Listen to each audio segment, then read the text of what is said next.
Hello everyone, ಇದು ಬುಧವಾರ ಸಂಜೆಯ ವ್ಲಾಗ್. 3-4 ಡೇಸಿಂದ ನಾನು ಹೊರಗಡೆ ಶಾಪಿಂಗ್ ಹೋಗೋಣ ಅಂತೇಳಿ ಪ್ಲ್ಯಾನ್ ಮಾಡ್ತಾಯಿದ್ದೆ. ಮಳೆ ಬರ್ತಿರೋದ್ರಿಂದ ಹೋಗೋದಕ್ಕೆ ಆಗ್ತಾ ಇರಲಿಲ್ಲ. And for the first time ನನ್ನ ವ್ಲಾಗಲ್ಲಿ ನಾನು ನಿಮ್ಮ ಜೊತೆ ನನ್ನ ಶಾಪಿಂಗ್ ವ್ಲಾಗ್ನ ಶೇರ್ ಮಾಡ್ತಾ ಇದ್ದೀನಿ. ಆ್ಯಂಡ್ ನಾನು ತುಂಬ ಅಂದರೆ ತುಂಬಾ ಚೂಸಿ. ನಾನು ಯಾವುದೂ ಅಷ್ಟು ಬೇಗ ಸೆಲೆಕ್ಟ್ ಮಾಡೋದಿಲ್ಲ. ಆ್ಯಂಡ್ ನನಗೆ ತುಂಬ ಕಂಫರ್ಟಬಲ್ ಫೀಲ್ ಅನಿಸಿದ್ರೆ ಮಾತ್ರ ನಾನು ಸೆಲೆಕ್ಟ್ ಮಾಡೋದು.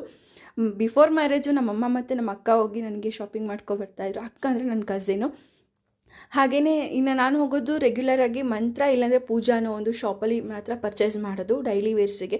ನಾನು ತುಂಬ ಹುಡುಕ್ತೀನಿ, ನನಗೆ ಯಾವುದೋ ಅಷ್ಟು ಬೇಗ ಇಷ್ಟ ಆಗೋದಿಲ್ಲ. ಆ್ಯಂಡ್ ಮನೆಗೆ ಬಂದಮೇಲೆ ಒಂದು ಸ್ವಲ್ಪ ಹೋಮ್ವರ್ಕ್ ಬ್ಯಾಲೆನ್ಸ್ ಇತ್ತು.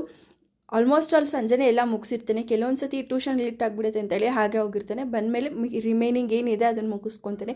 ಆಟ ಆಡಿಕೊಂಡು ಕಿತಾಪತಿ ಮಾಡಿಕೊಂಡು ಅವ್ನು ಬರೆಯೋಷ್ಟು ಆಲ್ಮೋಸ್ಟ್ ಅರ್ಧ ಗಂಟೆಯಲ್ಲಿ ಮುಗಿಯೋ ಕೆಲಸ 1 ಗಂಟೆಯಲ್ಲಿ ಆಗುತ್ತೆ. ಇನ್ನು ಊಟ ಎಲ್ಲ ಆದಮೇಲೆ ಅಡುಗೆ ಮನೆಯೆಲ್ಲ ಕ್ಲೀನ್ ಮಾಡಿಕೊಂಡು ಮಕ್ಕಳಿಗೂ ಕೂಡ ಡ್ರೈ ಫ್ರೂಟ್ಸ್ ಎಲ್ಲ ನಾನು ಹಾಕ್ತೆ ನೆಕ್ಸ್ಟ್ ಡೇ ಸ್ನ್ಯಾಕ್ಸಿಗೆ ಅಂತೇಳಿ. ಹಾಗೆ ಇದಾಗಿತ್ತು ಇವತ್ತಿನ